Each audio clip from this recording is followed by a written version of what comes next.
Alex and I are amateurs when it comes to woodworking or refinishing furniture, but we wanted to breathe some new life into this much loved and very used dresser using Jacquards Dye Na Flow.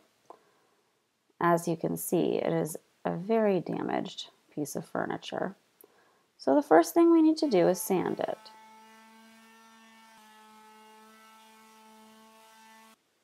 Once it's all sanded, I'm going to find a space hidden below to do some test swatches. I used a few different colors of Dye Na Flow, but I think the one I like the best is this periwinkle in the very end. Now you may ask, why use Dye Na Flow rather a traditional stain? Well, stains stay on top of the wood and dyes usually sink deep into the wood, allowing you to see more of the wood grain and texture. Dye Na Flow is like dye in that it will sink into the wood, but unlike dyes, which will fade over time, Dye Na Flow will retain its color because it's really a highly saturated and highly transparent fluid acrylic paint.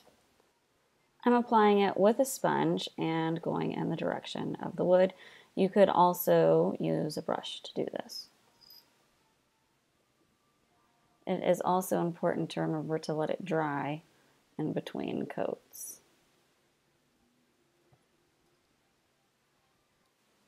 The end result is quite lovely. As you can see a lot of the texture and grain of the wood coming through, and it's a really vibrant blue, but it's a little bit darker than I was expecting. Had I more experience, I might have diluted the Dye Na Flow with water before putting it on, so it would have been a little bit thinner.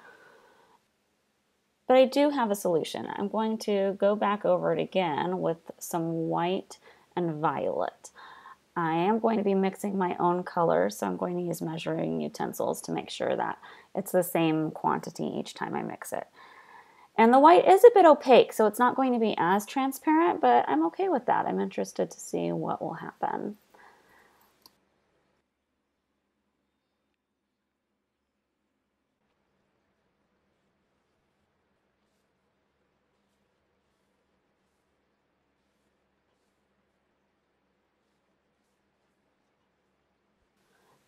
Again, remember to allow ample time for drying in between applying your coats of Dye Na Flow. Once you're satisfied with the results, you can then apply a varnish or another type of sealant to seal your wood. Remember, we're using a brush and going in the direction of the wood grain. I am pretty thrilled with the results. It's certainly a unique piece of furniture, and I think it's pretty fresh and something that you wouldn't come across often. I really enjoyed the process and look forward to doing it again.